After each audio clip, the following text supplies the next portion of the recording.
The National Freedom Party (NFP) has suspended KwaZulu-Natal Social Development MEC Mbali Shinga after she defied party instructions to support a motion of no confidence against Premier Samson Ntuli. The motion, sponsored by the Umkhonto weSizwe Party, ultimately failed, exposing growing tensions within KwaZulu-Natal's fragile coalition politics. Shinga, the NFP's only representative in the KZN legislature, voted against the MKP-backed motion, choosing instead to align with her government of provincial unity partners. Her decision triggered an urgent National Executive Committee NEC meeting, with party leaders accusing her of undermining the party discipline and unity. The suspension has sparked debate within political circles and among voters, highlighting the strains within coalition governance in a province where shifting alliances can determine political survival.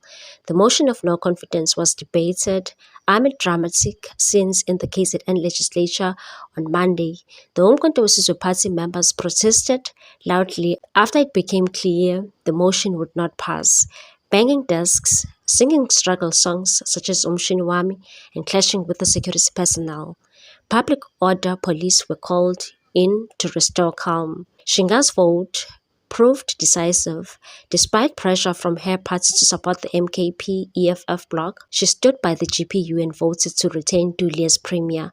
Defending her decision, Shinga said she would continue to vote alongside my KZN legislature GPU colleagues. For the NFP, which holds only one seat in the legislature, Shinga's vote carried significant weight. Party leaders argue her defiance weakened the NFP's strategic positioning and damaged trust within opposition ranks. Following the vote, NFP convened an emergency NEC meeting to deliberate on Shinga's conduct.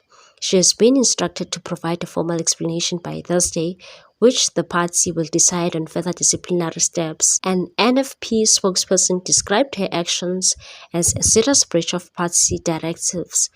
If the suspension is upheld, Shinga could lose her MEC position, potentially disrupting key social development programs in the province. The episode reflects a broader dilemma facing smaller parties in coalition governments, balancing party loyalty with the practical demands of governance. The Umkhonto weSizwe Party has described the motion as aborted due to insufficient support, with spokesperson Nhlamulo Ndlela expressing frustration at the failure to secure backing from coalition partners. ANC and IFP members within GPU, meanwhile, welcomed the motion's defeat, citing the need for political stability in the province.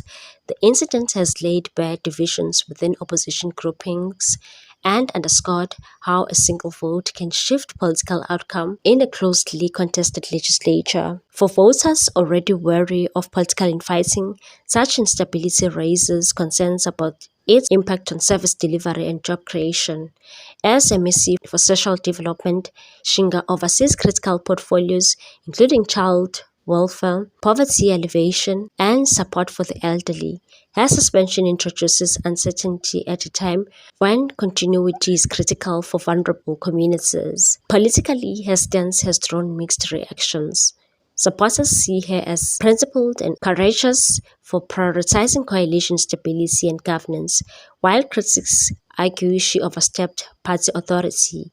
Her case also raises broader questions about internal party democracy, the power of party whips, and whether elected representatives should have room to vote according to conscience in coalition systems. As the NFP weigh its next move, the outcome will not only shape Shinga's political future, but could also influence how coalition partners manage dissent going forward. In a province known for volatile politics, the handling of this dispute may prove pivotal. For many South Africans, the episode is a reminder that political decisions have real-world consequences and that sometimes one vote can change the course of governance. What's your take on this one, people? Thanks for watching. Please subscribe for more news.